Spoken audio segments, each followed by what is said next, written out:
the competence, the merit and fitness of the appointee. Now we're talking about the budget, Mr. President. We're going to entrust to the head of the LTO the budget that they required to execute the programs for 2026. The concern is, kung wala naman po kayong training sa gagawin ninyo,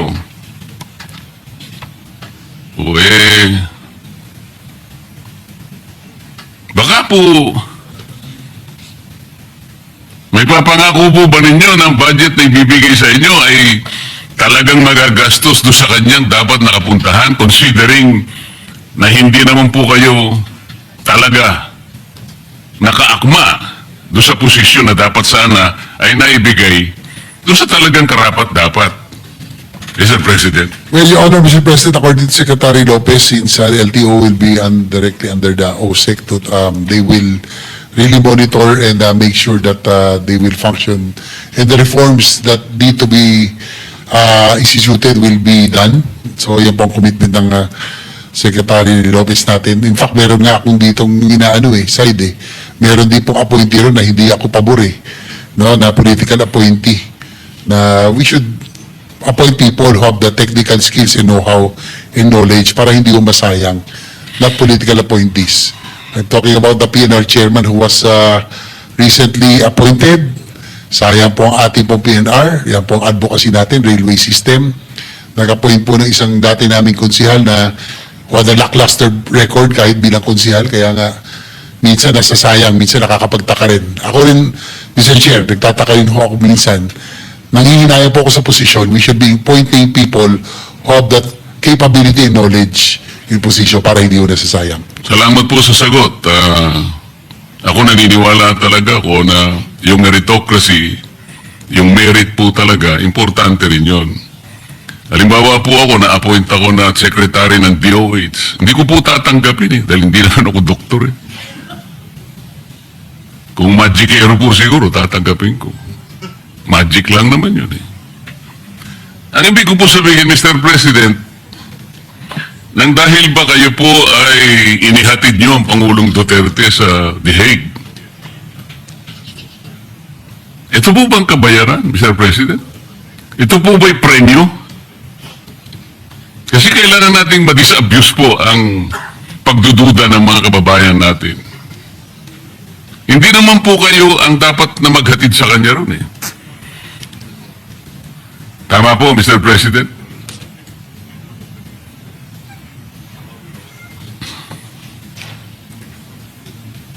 Your Honor, sabi po niya, Asik Lacanilaw, siya nga po, he confirms that he was one of those on the plane with the former president. Opo, wala namang pagdududa doon, and there's no debate in that.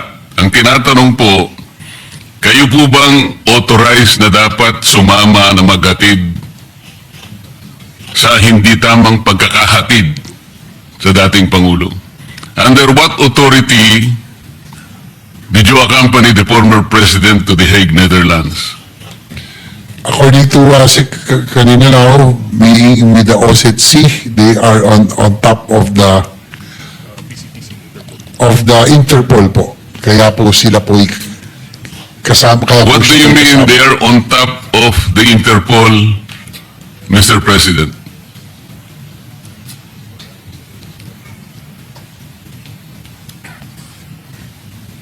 Does he mean, Mr. President, he is the local counterpart of the Interpol in the Philippines?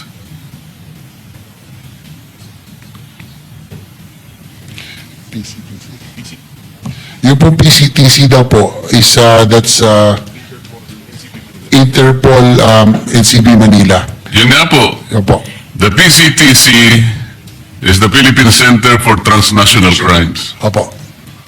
Kaya hindi po totoo na sinasabi niya na he is on top of transnational crimes. Kayo po ay special envoy, but the local counterpart of the Interpol is the PCTC. It should have been the executive director of the PCTC who should have accompanied the former president, even if we assume that that was regular.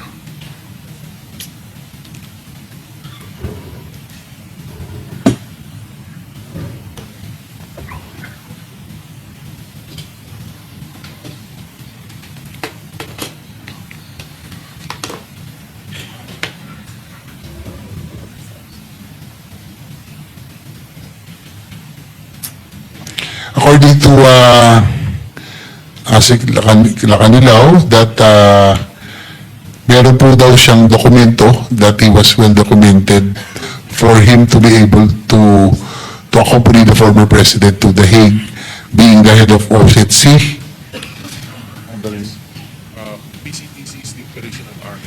Tapos yung PCTC po is the operational arm under OSCE, Your Honor, Mr. President. So yun po yung kanyang personality or credentials for being the former president. Can you give us a copy of the document, Mr. President?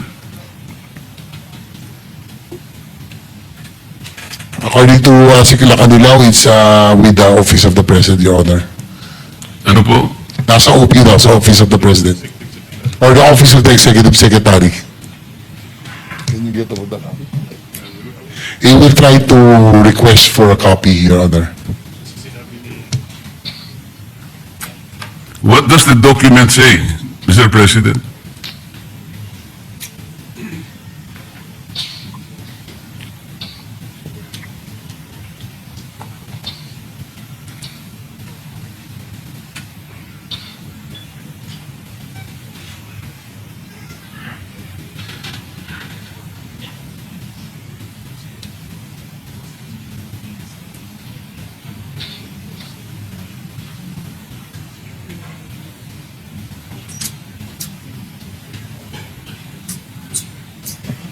According to Asik Lakanilaw, he doesn't know exactly the contents of the document, but he was just informed that there was a document that designated or allowed him to accompany the former president, Your Honor, being OSCE. Why do you think, Mr. President, I should believe that statement? He referred to a document which content he doesn't know. Ang alam niya lang niya, pinasasama sa kanya, Pangulong Duterte. What kind of reasoning is that, Mr. President?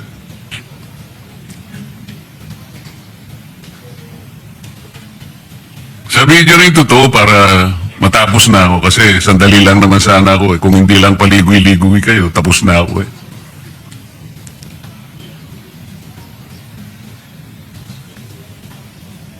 Well, according to him, it was in the, nung nagkaroon daw ng investigation dito regarding that, according to Secretary Remulla of the LG, that yun lang po na sinasabi that he was well documented when he accompanied the former president, Your Honor. Sinabi mo na naman si Secretary Remulla eh. Eh, puro kwentong kutsero naman ang... Ganito na lang. Kung sakasakali, Mr. President, kung sakasakali lang naman, ano,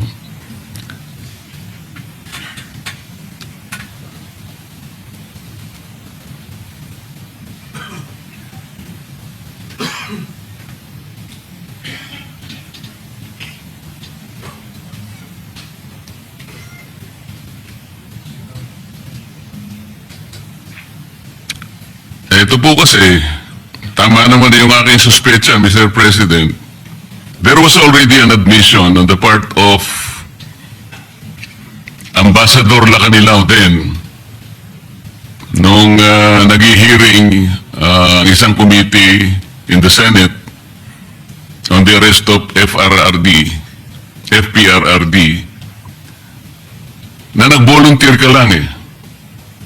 Because there is no available official of PCTC, walang personnel, kaya ikaw ang nag-volunteer. There is a transcript to this effect that you just volunteered there. So there is no document.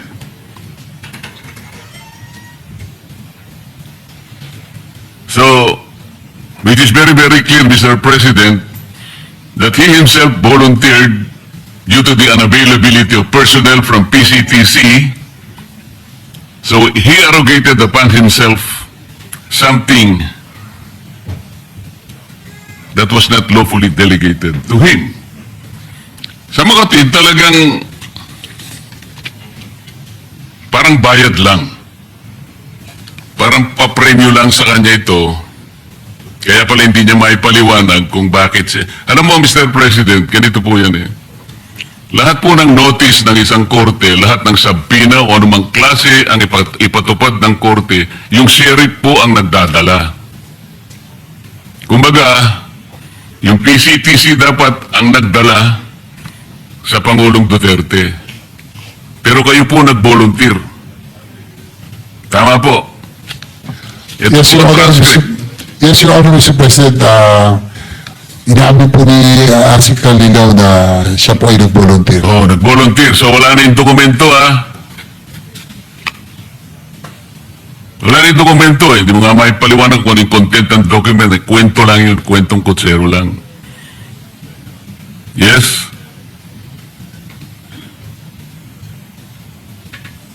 Well, sabi po kasi niya, yun daw yung nabanggit nung sa Senate hearing na he was documented.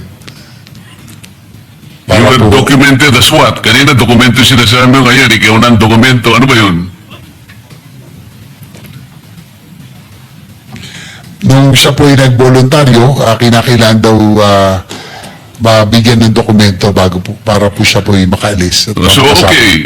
The document says that you volunteered. Kasi nasa transcript talaga ng Senate, ano eh.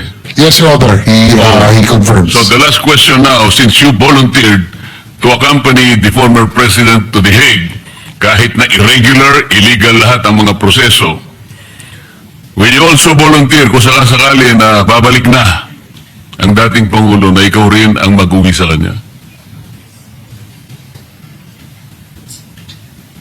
He said that Will- if there is an order for him to do so, he will volunteer to bring Paano him back. magiging voluntary kung ordering ka pa?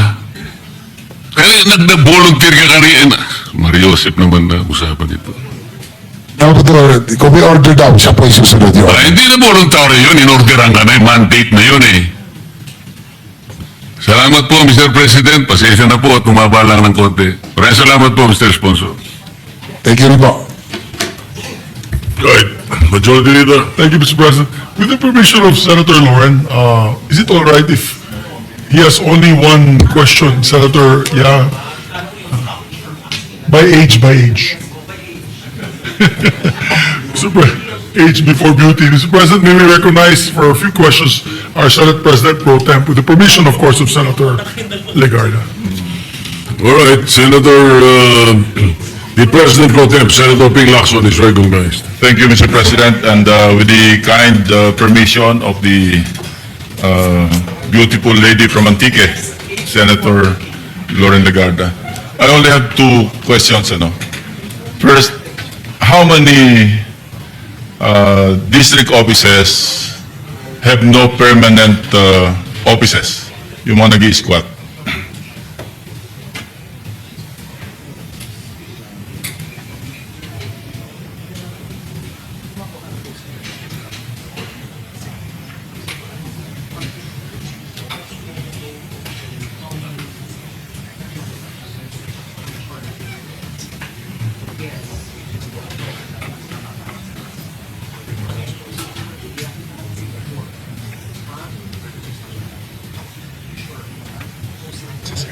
Your Honor, Mr. President, according to our LTO Executive Director, yung pong mga created by law baka less than 10, Your Honor, Mr. President. Less than 10 are still squatting or renting. Opo, Your Honor, that's correct, Your Honor, Mr. Out of President. how many district offices in the entire country?